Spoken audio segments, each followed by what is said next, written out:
Hello, you're listening to Storytelling Saga, the podcast that shares stories. I'm your host, Allie, and this week I'm so excited to welcome Aaron Long to the podcast. Aaron is an animator and director. He's directed on BoJack Horseman and Tuca Bertie, and he's the creator of the indie cartoon series Sublo and Tangy Mustard. Welcome, Aaron. Hey, thanks for having me. Really excited to be talking to you. So I wanted to start by asking you, when did you know you wanted to pursue a career in animation? Probably when I was pretty young. I think by the time I was 7 or 8, I was pretty sure that I wanted to make cartoons. And then it just took me, another 10 years or so to gradually figure out how I could actually do that. But I loved, especially Looney Tunes as a kid. And I just became interested in, how do these things happen? Who makes these? How do you do it? And, I gradually I experimented with a lot of different mediums like comics and stop motion animation, just, with action figures basically, and a webcam. And then eventually started using Flash, which is actually still what we're using now and what we've used on BoJack and Tuca and what I used on Sublo and Tangy Mustard. Oh, really cool. So then what were some of your biggest influences growing up in addition to Looney Tunes? Well, as a kid, I wasn't that discerning. I kind of liked all cartoons basically. And then certain ones ended up holding up better than others. I ended up liking a lot of anime. There's certain directors in anime like Satoshi Kon or Masaki Yuasa who I'd say are pretty big influences on the kind of animation I like to make. It's not like when I draw, it's not in an anime style, but the sensibility of their storytelling I think is great. Really cool, yeah, because that's obviously different than Western animation in terms of even the way they tell stories sometimes too. That's really cool. Yeah, there's some sort of Soviet era animation is really good.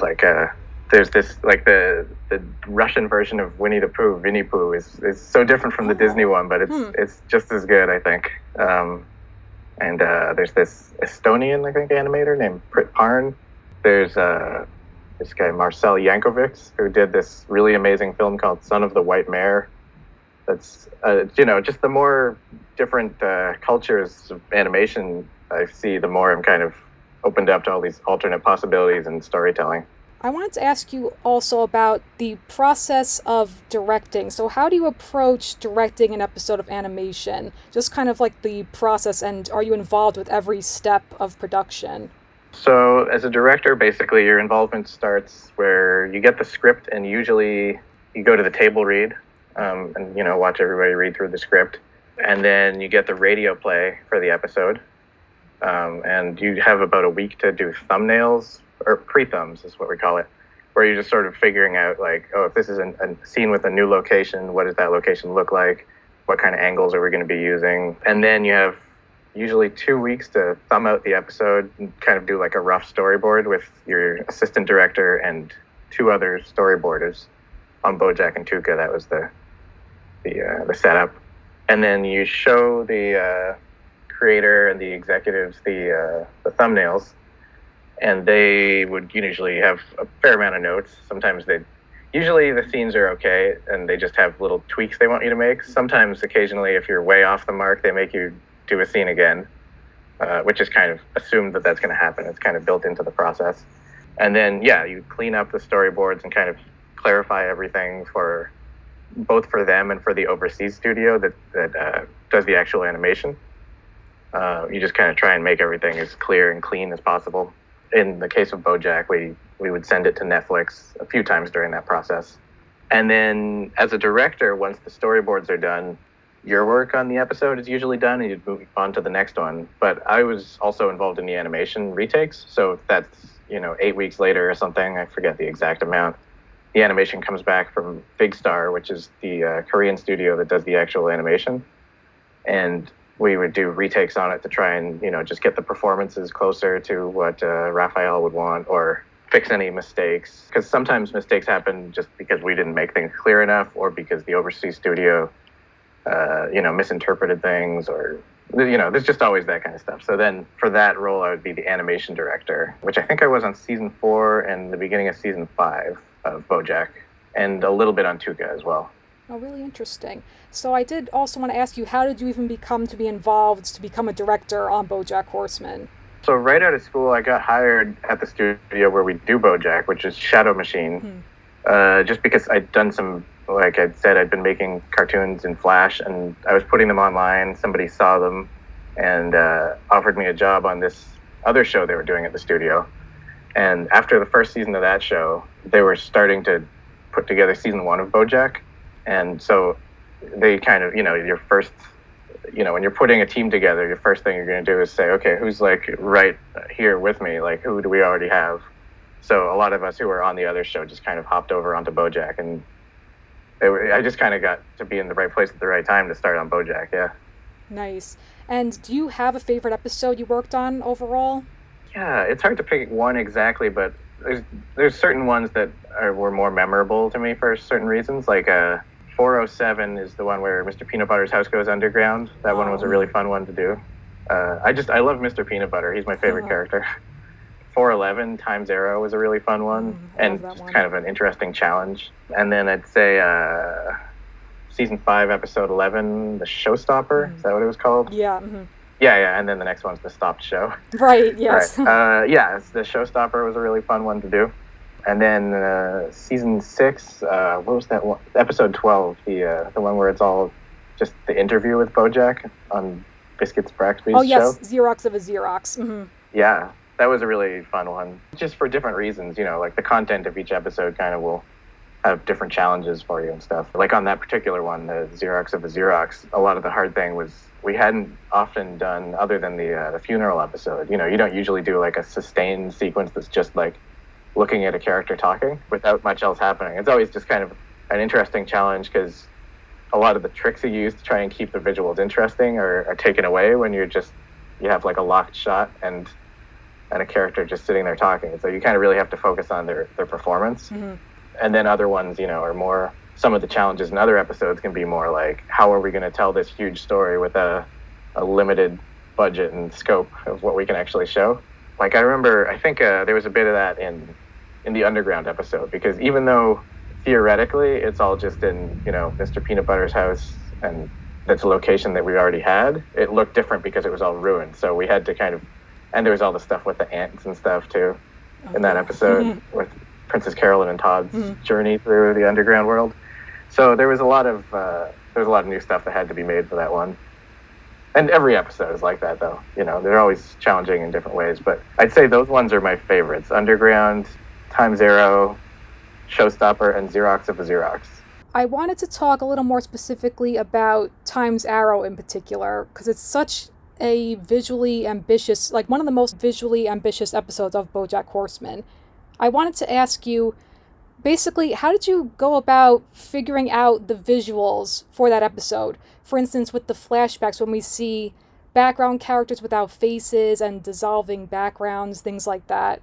So some of it came out of just reading the script and sort of seeing that there would be a need for a lot of characters, and that also we didn't want it to feel like... So with the background, there's a few things, I guess. The background characters without faces kind of came out of a budgetary thing, really. It wasn't a creative thing in the beginning, although it was kind of a little bit of both. But we sort of realized that we had this big ballroom scene where there was a huge crowd of people, and we weren't going to be able to draw a lot of unique characters for it. We were going to kind of copy and paste the same bodies, basically, the same handful of different characters, and reuse whatever we could, but we didn't want it to feel obvious that it was the same handful of characters. So we said, well, what if, because this is all taking place in her memories, what if the people that she doesn't remember just don't have faces because she wouldn't remember them? And it ended up kind of working out creatively too, but it kind of came out of a budgetary restriction, I guess. A lot of the time that stuff can kind of help in a way, though. Sometimes you're limited by the budget and it just isn't as good as it could be, but in that case, I think it forced us to come up with kind of a creative solution, yeah. And then that was also sort of what that led to Henrietta not having a face, just having her face scribbled over, because we were going with that idea of what's in Beatrice's memory. If this is a person she has so many negative emotions towards, maybe she doesn't want to remember that face, so it's kind of like deliberately scratched away. That is so interesting, yeah, because it definitely just adds to the storytelling of that episode, too. And also there's just so many interesting details in that episode. For instance, with Butterscotch when he walks in, and then he says that thing about, oh, I come to you hat in hand, and then like his hat appears, things like that. And also when BoJack opens up his refrigerator, you see lemons and sugar because that's what Beatrice could eat when she was younger. So are those kinds of things you find just, because I assume it's not in the script too, so things you find to kind of elevate the scenes and the storytelling with details like that?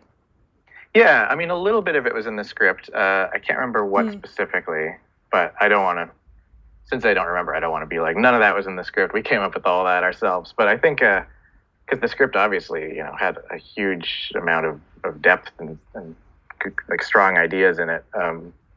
But a lot of what we tried to do on the visual end was making sure it didn't just feel like we were watching like her life story in reality. We wanted it to always be reminding the audience that we were seeing these kind of memories of this person who wasn't remembering things properly, and keep it sort of feeling unsettling and dreamlike, and kind of make you sympathetic to like, oh, if these are these distorted memories, maybe this is kind of explaining why she's been behaving like this all through the season.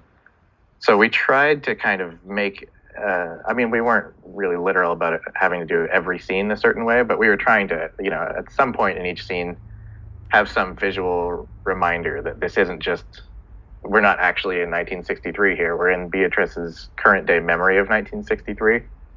And so things are a little garbled, and also we were just trying to figure out different ways of transitioning from scene to scene. I mean, the thing off the top of my head that I remember is like when she's getting ready for the debutante ball or whatever it was, like people from that ball start to walk through the bedroom scene, I think. I can't remember. It's been a while, but I know we were trying to sort of blur everything a little bit like that. And some of that was in the script too. I mean, definitely Butterscotch turning into BoJack at that one moment was in the script. But a lot of the other things, like when he says, I'm coming to you hat in hand, and then the hat pops into his hand, that was just something that we added in the boards. And, when she's a little girl and the slide is like really distorted and crazy looking, that came out of, just trying to right away, like I said, remind you that this isn't like actual 1940s childhood. This is her memory of it.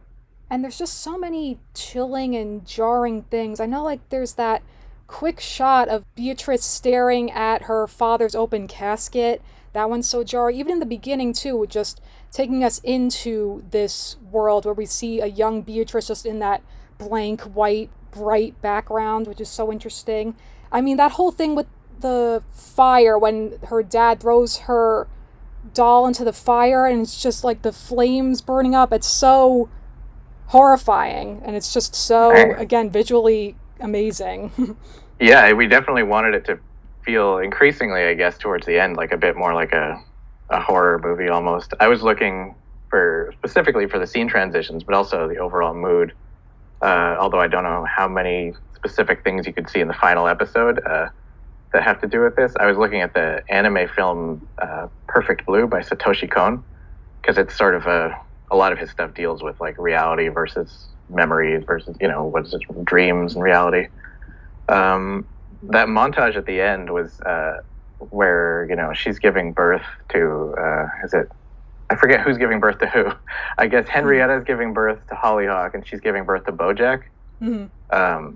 That was a kind of a hard part to figure out visually how we would do that. And then I sort of ended up having the idea that they're sort of mirroring each other. Like she's facing this way giving birth, and Henrietta's facing the opposite direction. We were kind of like panning from one to the other. But yeah, that was sort of conceptually a hard scene to figure out. And then I kind of was trying a few different things and then ended up with that. And what was the other thing? Oh yeah, when we were doing the scene where her dolls are being burned with the fire, I kept giving the note more and more to the comp department to make it more red. I basically just wanted everything super red and really jarring, and it's not something we usually do on the show because it's so because it's kind of upsetting to see everything one color like that.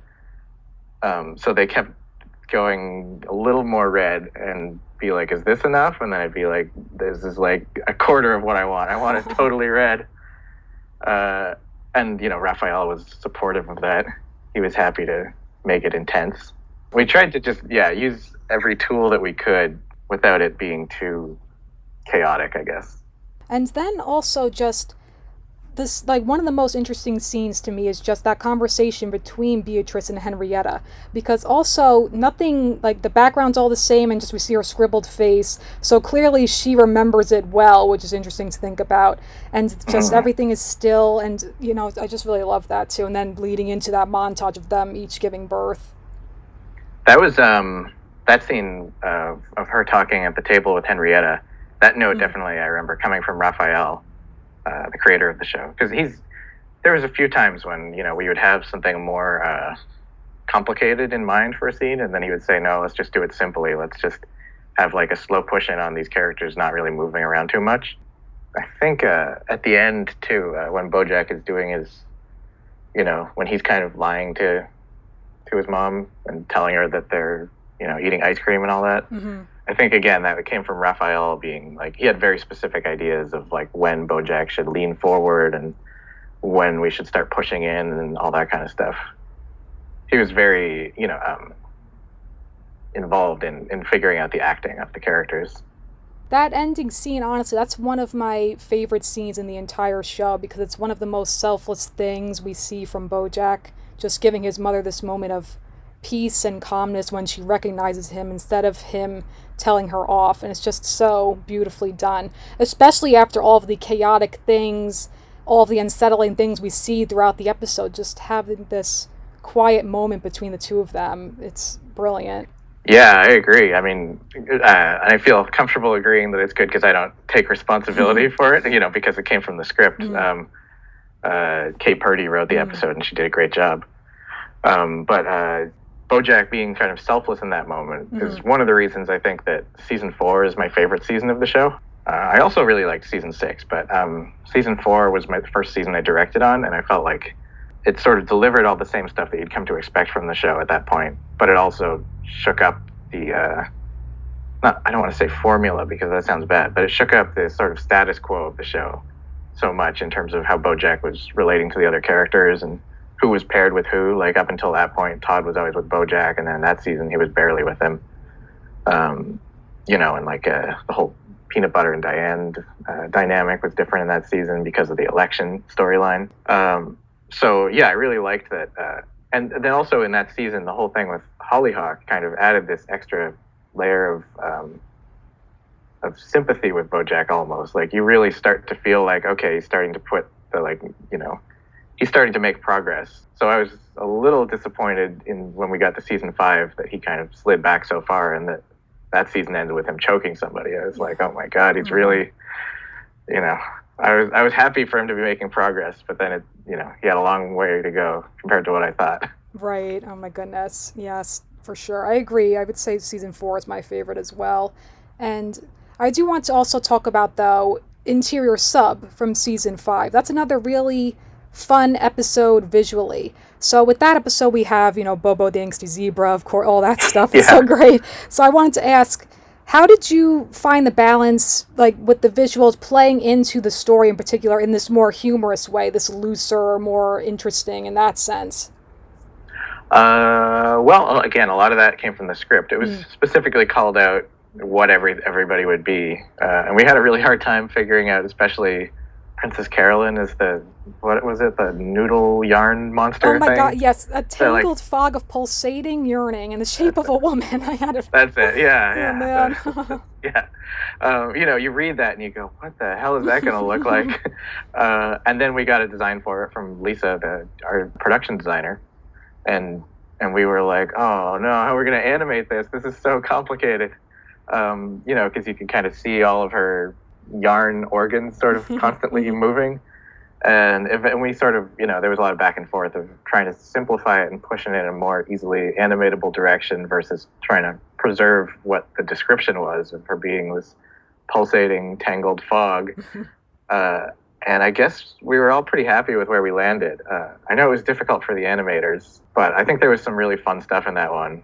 I liked, especially, I think my favorite stuff involved, Princess Carolyn and Todd in that one, where Todd has the giant emperor finger face. Is that what his name was? That's it, yeah. Oh, God.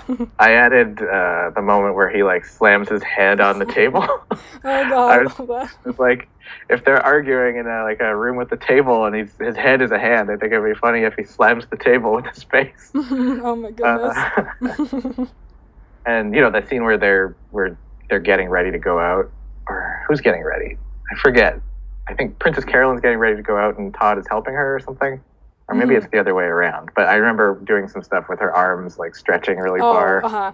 That scene was kind of hard to... It was another tough nut to crack. And then once we got it, we were all pretty happy with it. There's some fun stuff in there with... I think, she throws his shoes to him, and he kind of just jumps into them or something. There's a lot of the time with Todd, you kind of were able to get away with more sort of slapstick, cartoony action like that. And then the stuff at the end of the episode, I think maybe up to that point, that was the longest we'd spent within Filbert. That whole sequence where they're filming the interior sub storyline, you know, because it's like 4 minutes or something where we're mostly just we're cutting back and forth between BoJack reacting to the script and filming, but it's always like I think I mentioned about the Showstopper. It was just always really fun to be in that Filbert universe because you can get away with kind of cheesier filmmaking. Because in BoJack we tried to be kind of I guess objective with the filmmaking, you know, like we weren't trying to be super, what am I trying to say? We weren't trying to make it super caught up in how the characters were feeling. But in Filbert, we were able to, you know, if a character was shocked, we'd do like an intense push in on their face or something, or you know, try and simulate the camera kind of like panning around them in some low budget, cost effective way. Mm-hmm. I think in 511, the Showstopper, there is a moment where the camera kind of breaks the 180 degree rule of filmmaking, where there's like a little twist towards the end of the episode. We were just kind of able to get away with more of that stuff doing Filbert. So that was another fun thing about interior sub. And Mr. Peanut Butter's Fritz was just, for some reason, that character was really funny to me. Oh my God, yes. Oh man. With his catchphrase. He's so funny. Yeah, he was great. Mm-hmm. With the Showstopper in particular, because what you said, we don't know sometimes what's real and what's not, but then the ending with such that clear, powerful visual too of BoJack staring at that balloon version of himself. I just love that moment too. Yeah, that was a cool moment that, again, I feel comfortable saying it was cool because I can't take credit for it. Raphael, it was written in the script, but then Raphael also, I think we did a sort of rough version of it, and he said that wasn't quite the shot that he was picturing. He didn't usually do this, but he actually drew a little picture with like stick figures on a napkin or something just to show us like the composition that he wanted of BoJack really low and tiny in the frame and this thing looming over him, kind of dominating the frame. So that was really helpful, you know, getting to see specifically what he wanted. But he tended to not like micromanage the art side. He didn't usually do that kind of thing, but it was just a really particular moment that I think it paid off, making sure we got it right to what he wanted. And then I know you also directed the series finale, Nice While It Lasted. Did you approach anything differently with that, or was it relatively similar to directing any episode of the series? In a lot of ways, it was kind of the same. Part of the challenge with that one was just because we didn't have a lot of time to do it, because it coincided with the creator of the show putting a book out, and so he was busy, promoting his book and doing a book tour for a little while we were waiting for the last script. And I think he was, I can't necessarily speak for him, but I think he was working on it while he was on the tour, because we didn't have the script for it yet. And so episode 15, the one right before that, was such a huge episode that it kind of worked out nicely that we had extra time for that one, extra resources and stuff while we were waiting for the final episode script. But we were all kind of like on the edge of our seat, like, what's it going to be? Like, what happens after that? And then luckily for us, it turned out to be a fairly simple episode, like visually, because it's almost just like an epilogue, like the episode right before that is really the climax, which is kind of true of every season of the show. The second last one is the peak, and then the last one's kind of a come down. So it was largely the same as any other episode, but it was definitely interesting knowing that it was going to be the last one. Like, each scene that you boarded of it, you're like, wow, I guess that was the last scene I just boarded of Mr. Peanut Butter or Todd or Princess Carolyn. It was, emotionally it was different, but the actual process of it was pretty much the same. So I did want to ask, though, in particular with the final sequence of the series where we just see Diane and BoJack sitting on the roof together, staring up at the clear sky. Like, with that, was that always the intent, to just have that shot with just the two of them and these subtle facial reactions and things like that? I don't remember if that was in the script or if it came out of, I think it came out of just watching our first version of the storyboards for that scene, and Raphael saying he just wanted to sort of hang in that moment a little longer. And, and just like you said, see some little reactions and them trying to, just seeing them think, kind of. And I think it was sort of like I was saying about Time's Arrow with that climax sequence. I think it was a thing where we did it a little bit longer, and then he said, no, longer, make it like 3 times this long, that we're just sitting there staring at them. And then what we didn't realize is that he was going to be playing a song over it too. I can't say which songs they were, but there was a few discussions of what the song would be that played over the end credits of that last episode. And there were some more serious ones and some sort of sillier ones that were maybe not necessarily real pitches, but fun things to try as we were making the episode. But yeah, I mean, he had a specific vision for how he wanted it to go out that I think worked pretty well. I also just love even the subtlety with something I didn't even notice the first time watching it, of when, at their last lines of dialogue, when Diane says, well, at least it's a nice night, and BoJack says, yeah, this is nice. And then he's smiling, but then he just frowns, knowing that she's just kind of over it. So really, to me, the subtlety in the acting, the performance of the animation with the characters is just really well done. Yeah, I agree. I wasn't on the retakes team for that episode, who I think were probably responsible for a lot of sculpting those final performance moments. But they did a great job. Yeah. And I did just want to ask, were you, as a fan of the show yourself, were you satisfied with the finale, with where the characters ended up? I think so, yeah. I mean, I was in the camp where I didn't want BoJack to die at the end. Me too. And I think Raphael has said this in interviews too, where it's almost like, sure, I mean, like, it seems like things have been leading up to that, but how does that really make anything better if he dies, like... and I like that, you can kind of look at that final episode in both ways. Like, people have said, oh, I think it's a dream and then he died in 6:15. But, I don't think it's really intended to be that way. But it is intended that you can see it that way. It's not like they're pulling that out of thin air. I mean, we had conversations about making sure that BoJack was in all the scenes, I think, so that, like, there was nothing going on where you'd be like, well, if this is BoJack's dream, then how could he know that this was happening? Like, there was a bit with, I think, Mr. Peanut Butter doing his speech where we wanted to make sure that he was there for that. But the intent is definitely, as far as I know, that BoJack is alive and, survived the previous episode. Yes.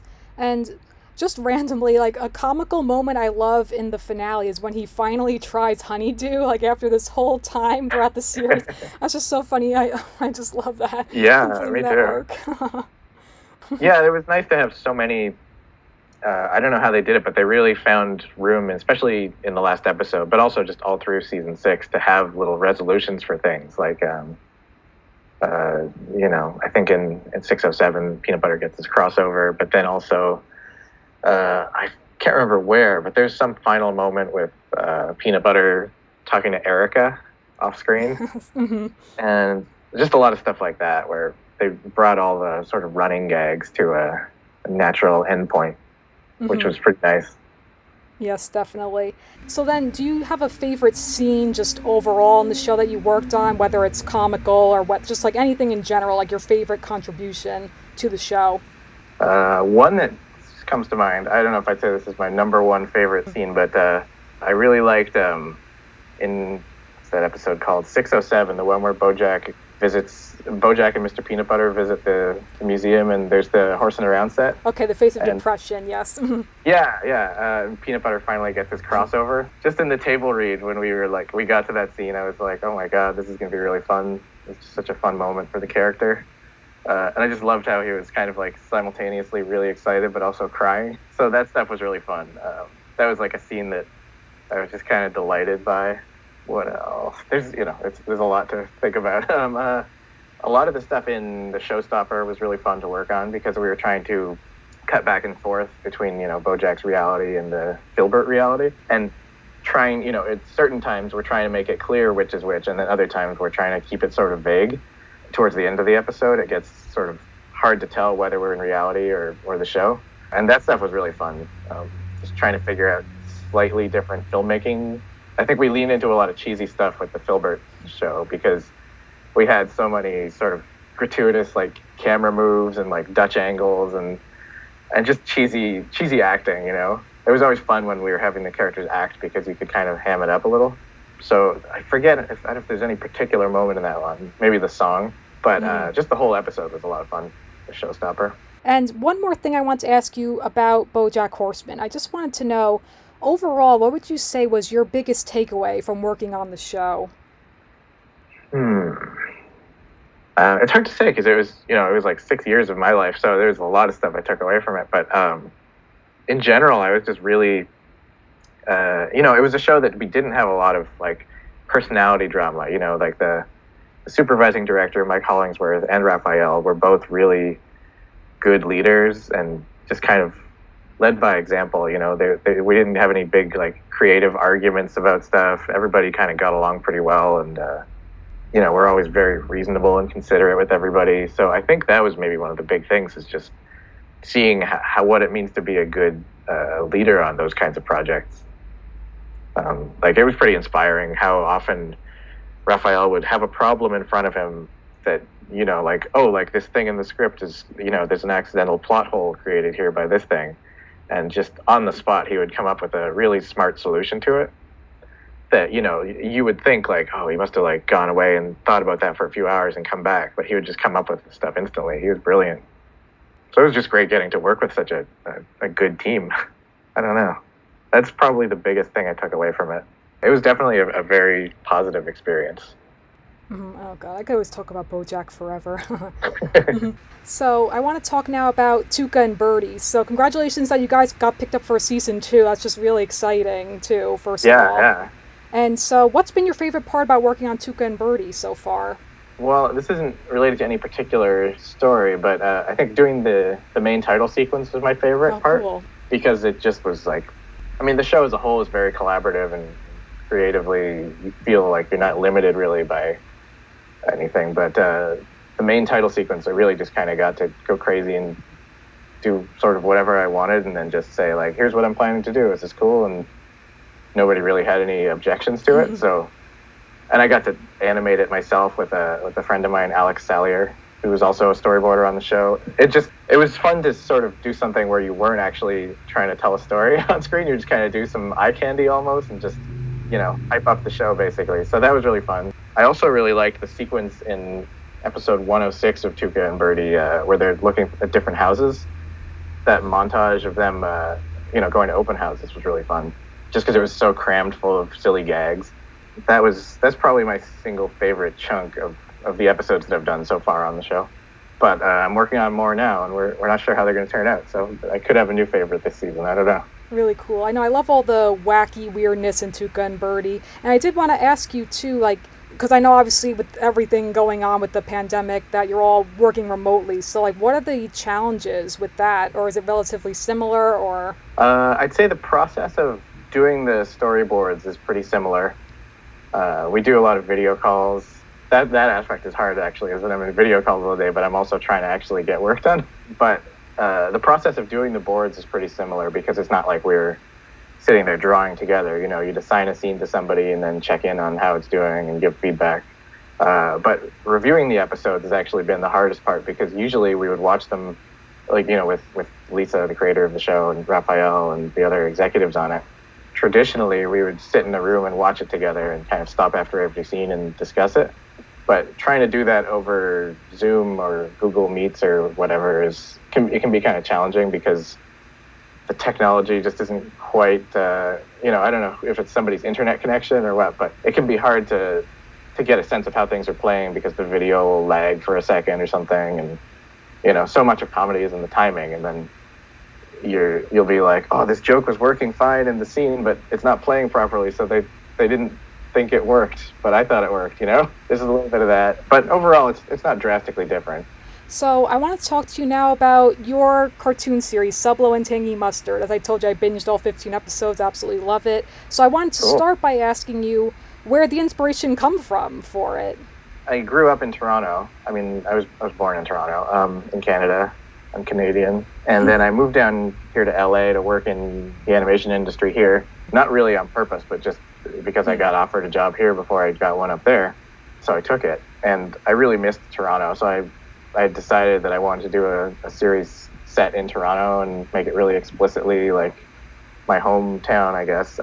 And I was trying to think of a thing that could sort of be a slice of life, just kind of regular sitcom thing, but not feel really self-indulgent. Like it's not just like, because in animation, it's, you know, people are always kind of like wondering like what makes this worth doing in animation as opposed to live action? Like, how is this not just like a live action sitcom? And so I figured that like them being like these weird costumes would be a good sort of gimmick, not in a negative way necessarily, but like just, you know, a kind of anchor for the show. And because otherwise I just wanted it to sort of be stories and anecdotes of, you know, me hanging out with my friends in my early 20s. So that element, I think of them having these mascot suits kind of added an extra layer to it. And then I just started making it, I guess. I tried pitching it a little bit at the beginning. There was this one company that expressed interest, but then when they saw it, they didn't want it. And I was like, okay, well, I'll just make it anyway on my own. And so then I just kept making it. And so I know you do everything for it. You animate it, direct it, write the episodes, do the music. So how long does it typically take to create an episode? It varies, partially because the episodes vary a lot in length. You know, like the shortest one I think is 30 seconds, and then the longest one is like 8 minutes or something. And also it's hard to say because I sort of do them in batches. Like I'll write a bunch and record all those episodes with each actor all at once, and then storyboard a bunch of them, and then animate them one by one. So I'd say on average, probably, you know, if you were to divide that all up per episode, I think it's probably about 3 months of work on each one. But yeah, it's hard to say. I'd say 3 months, yeah, for like an average length episode. And do you have a favorite episode so far? Of Sublo and Tangy Mustard? Probably either the fourth one, Katie's birthday, or the most recent one, the picnic one. The first one I watched actually was Katie's birthday. I love that one. Oh, yeah. The picnic one I love too, because I'll tell you, the quote that really resonated, I would say, is when Tangy Mustard says, "You can't do the same stuff with the same people forever." Like, oh, that's good to hear. Yeah, I mean, it's something that I think everybody kind of struggles with, right? Is that you love hanging out with your friends and doing stuff, but at certain times you want to kind of move on with your life and, you know, try and make a jump to like the next level or something. I mean, I don't know if every job is like that, but I definitely always kind of find that with animation. You're always kind of like, do I want to stay at the same studio doing what I know I can do, or sort of try and rise up to like a higher position but not get to work with the same people, or go to a different studio where there's different opportunities. And I guess if you look at my career, I haven't really, you know, I've moved up, but I've kind of stayed at the same place because I just really love working with the people that I've been working with. But I mean, even moving to LA was a little bit like that too, though. Of kind of like, do I get to stay hanging out with my friends in Toronto, or take this job that seems like it could be pretty good? And luckily, I mean, I guess the nice thing is that you don't really have to, it's not a binary decision, you know, like you can still hang out with your friends outside of work. Like whenever I go back to Toronto, I like to keep in touch with all the same people. But yeah, it's definitely a thing that I think about a lot. I'll tell you, I also love the art show episode, because what's so relatable too with Katie wanting to be like taken seriously as an artist, and then it's just so hilarious that all her stuff looks like dicks. That's just so funny though. Oh my god. Hey, I'm glad you like that one too. Yeah, that one was it was like there's a fine line to walk with it between being too sort of mean-spirited about it, you know, like I didn't necessarily want it to feel like you're like laughing at her or like making fun of her bad art, but like just kind of like cringing out of sympathy with her almost, that she's not quite aware of what's going on. Because that's always, I mean, I think out of all the characters I probably relate to Katie the most, but it's a thing where, you know, anytime you put art out there, you're always kind of like, I want people to say this is good, but it might just be stupid and embarrassing and I'm not realizing it, you know. It's just kind of a thing that I could sympathize with a lot. I'll tell you, one other one I really love is the convention episode too. All the different Sublo and Tangy Mustard characters. That one's really fun too. They're all kind of based on real experiences, but that one especially was based on a lot of the times I've been to, like, there was this big kind of Comic Con sort of thing in Toronto called Fan Expo that I went to a few times, and I've been to like anime conventions and stuff, and I always have a terrible time, but then I go like, oh, maybe the next one will be good. I'll keep going, and then it's always so crowded. There's all these people that you just kind of in a way have like the similar experience to what Sublo does in the episode, where you kind of have this identity crisis, and you're like, wait, am I exactly the same as all these other people here? Like, these people are really annoying. There's like it's just weird. Like, I think I like being the odd one out in a way. Like it's always more just for your ego, I guess. Like, it's always cool to be like the kid in like high school who was like the best kid in your class at drawing, as opposed to like just one of like many people who are good at drawing in an animation studio. When you're in an environment with like so many other people who are just as good at you or better at what they do, I mean, in the end, you kind of have to make peace with that and like enjoy that, and you're learning from them and stuff. But there's a little bit of that in there.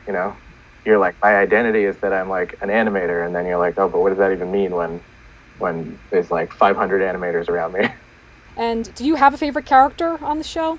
It's hard to say, because they're all, I connect with them all in different ways. Maybe Katie. I think it's because she doesn't have to be always like the funniest one. Like, Sublo and Tangy Mustard, I'm always trying to keep them like entertaining, but Katie can kind of be a vessel for my more serious kind of feelings, I guess. I don't know. I haven't thought too hard about it, but I try to I try to sympathize with all of them in different ways.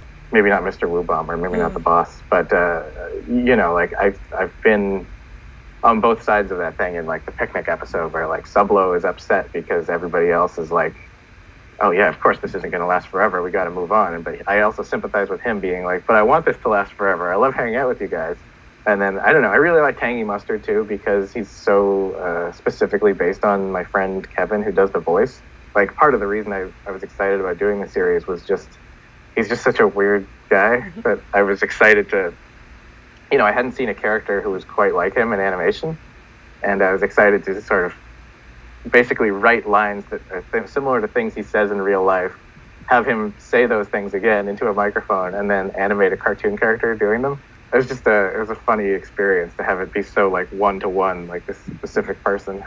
I have to say, I love also that you've done outtakes, and you've shared interviews with the voice actors, and you've done also the video, like the little commentary episodes too, like little behind the scenes stuff like that, just like adds to the overall enjoyment of it, I would say too.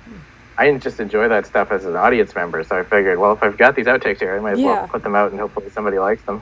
I just, if I hear, like, as a fan of a show, if I hear that there's some like behind the scenes thing that's out there, I want to see it. So I try to share as much as I can. I got to put some more out. I have more sort of process stuff like that I want to share. Cool, I've just been busy with Tuca.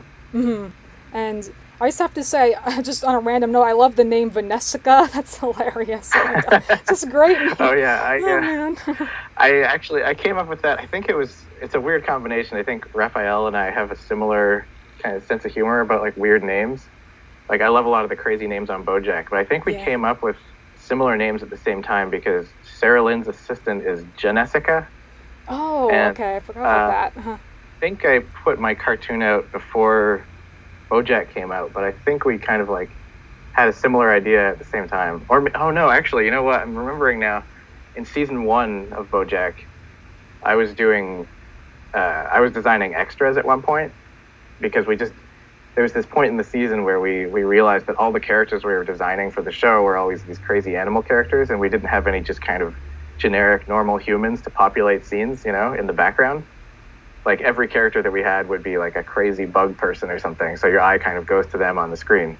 So I was assigned, in between other work for a couple of weeks, just draw some humans that, just nondescript human characters we can put in the background. And so one of them was myself. I drew myself in, and he started showing up late in season 1. But also, I think I designed some, just a woman in a dress that I think I called Janessica, which might have been where that name came from. But yeah, I like coming up with weird names like that. Sorry, that was a long answer to not even a question. No, I know. No, I love it. I'm here for it. And also, similarly, I love Tito Skaggle, too. Great name. Sublo's roommate. Oh, man, who's always high. Like, oh, my God. He's based, again, he's just based on, weird experiences with friends and people's roommates and stuff, where you go over to their house and you're like, wow, you're really living in squalor here. This is kind of gross. Oh my god, yeah, right. And like the ants everywhere. Oh my god. Oh, I mean, That's too I'm dealing funny. with that right now Right? in real Oh my life. god. And I just love the fact that Sublo and Tangy Mustard, that's their identity. We don't know their real names. We don't know what they actually look like.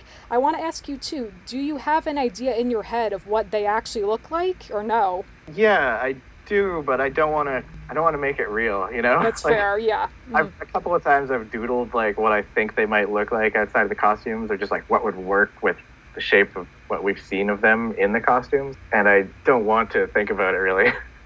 Because I mean, I definitely don't want to put it in the show. I mean, I have enough of an idea that it kind of, if I need to think about it for the show, I know what it is. But I think by showing it, it just changes something about the show, actually seeing them outside of the costume. So I tried to sort of like tease it in that convention episode where Tangy Mustard takes his costume off, but you don't see him. People have said you should do that for like the last episode, but I feel like after you see it, it's just going to be weird for like if you ever watch the other ones again. I could see that too. So then, I know you just have it on YouTube. Are there any plans for you at some point if you're trying to get it on a streaming platform, or are you just happy with it being just out there on YouTube? I would be happy to do it on a bigger scale, but I haven't ever really pursued it too much. Just because it's always sort of been a fun side project from my day jobs, you know? Like, I mean, I would love to do it on like a streaming network or something. I've pitched it a couple of places in Canada. I don't know if I've pitched it down here in the US, but it's tough to make stuff, especially good stuff in Canada. The system up there is very different. It's kind of more, it's more geared towards just making something that's okay, that's kind of similar to things that have come before. They don't really like to take risks. Not that my thing is like a really huge, creative, groundbreaking thing or anything, but even just making a cartoon that's not strictly for kids up there can be a big challenge.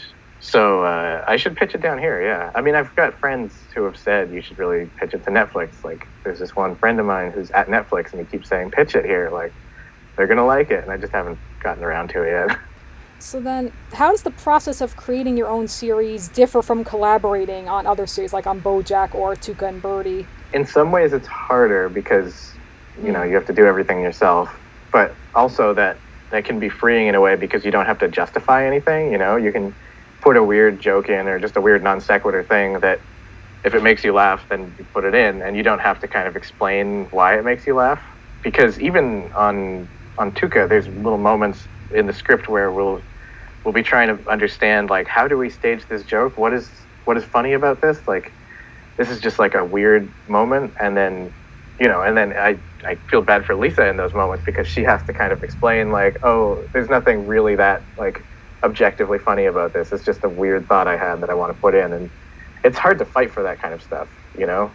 Like, a lot of the stuff, I don't know if I'd have the courage to fight for that, and if I was, like, running a show, to say, like, this is just, like, a weird line that has a lot of personal meaning to me, but it doesn't necessarily add much to the plot or something. Because that stuff is always the first thing to get cut, you know? So that's a big difference of doing it yourself, is that it's sort of, like, unfiltered, just personal expression, but it is harder because, you know that whatever you want to see, you have to be the one to draw.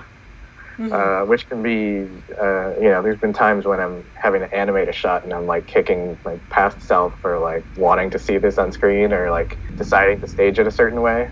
Like in the storyboards, it's easy to draw a simple thing and just be like, this will be more fleshed out when I animate it. And then 3 months later when I'm animating and I'm going, why do I have to draw this? Like, I should have just not shown it and had it off screen or something. But generally, it's really fun. I don't know. And I like how cohesive I think it makes everything to, that it's all coming from one hand, sort of. And shifting gears a little bit, I wanted to ask you, because I'm just curious, what are your thoughts on all of these cartoons being rebooted, since you're in the industry? What are your thoughts on all that? I mean, in general, I'm not a big fan of reboots.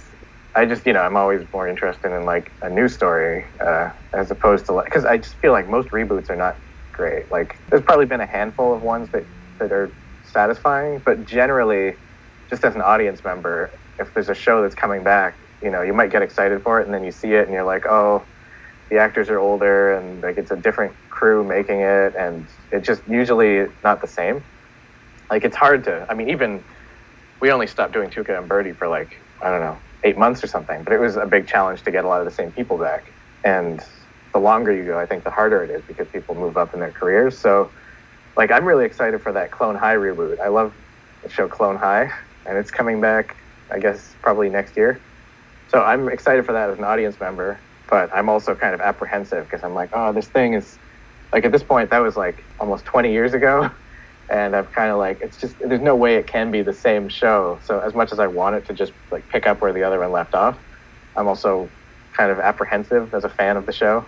And then there's that whole Ren and Stimpy one, which just feels like why? Like, just don't do that. Like, we don't need more Ren and Stimpy. Like, the creator is, you know, with all we know about the creator of that show, we don't want to, like, it's just not a pleasant show to think about at this point, you know? Like, I loved the show before before the article came out about his you know, harassment of these women and, like, dating a teenager and stuff. Like, I was a big fan of the show before that, but I don't think I've watched an episode since then. And it was like one of my favorite shows before that. It's just so tainted now. Like, it's hard to look at those characters and not think about that creator being such a sick guy. So I am generally against reboots, but especially that one, I'd say, just like, we don't need more Ren and Stimpy. There's been so much of it already. Most of it not that great. Agreed. And I wanted to ask you too, just on a fun note, do you have an all-time favorite cartoon character? Probably, yeah. I mean, quick answer would probably just be like, I don't know, Bugs Bunny or something. I love Looney Tunes. I could probably think of something else, but it would take a long time. But yeah, Looney Tunes is just so kind of timeless to me, and like, I still love it now as much as I did when I was a kid. And I kind of appreciate it in different ways now. Like, I'm really interested now as an adult looking at those cartoons, how you can see the different writers and directors' personalities kind of creating different sides of the characters, which is true of everything, I guess, but especially with Looney Tunes, because there were these different teams doing them, you know? Like, you could see, like, oh, like the way Bugs Bunny is acting in this episode because it was written by Mike Maltese and directed by Chuck Jones, and then the reason he's acting like crazier in this one is because it's like Frank Tashlin or Bob Clampett or something. I like characters that are sort of versatile like that can kind of, they have like such solid foundations like as characters, but there's room within them to show different sides of them. Like Bugs Bunny and Daffy Duck are pretty rich characters, I think. I mean, Homer Simpson's great too. Like, The Simpsons obviously is so great. I don't know. Yeah, I'd say those ones probably. My last question for you actually is just, what advice do you have for aspiring animators? I'd say just start... Oh, actually, you know who else? Another favorite character of mine is this Japanese character, Shin-chan. Crayon Shin-chan.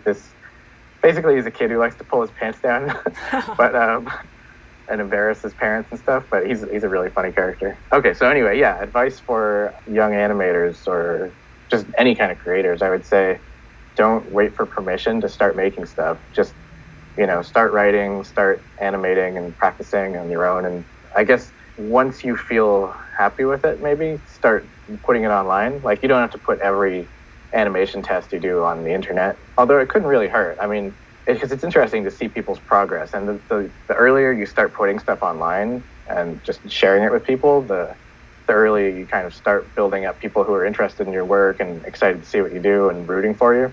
Because, like, if you, like, there's no downside to it, really. If you see, like, a bad walk cycle or something, you're not going to, like, block that person on Twitter and, like, turn your back on them and be like, I never want to see anything from this person again. You know, you might not pay much attention to it. And then 2 years later, when that person's gotten better, you're like, oh, wow, it's cool to see their progression. But, yeah, like, I'm always kind of surprised that people don't do stuff more on their own.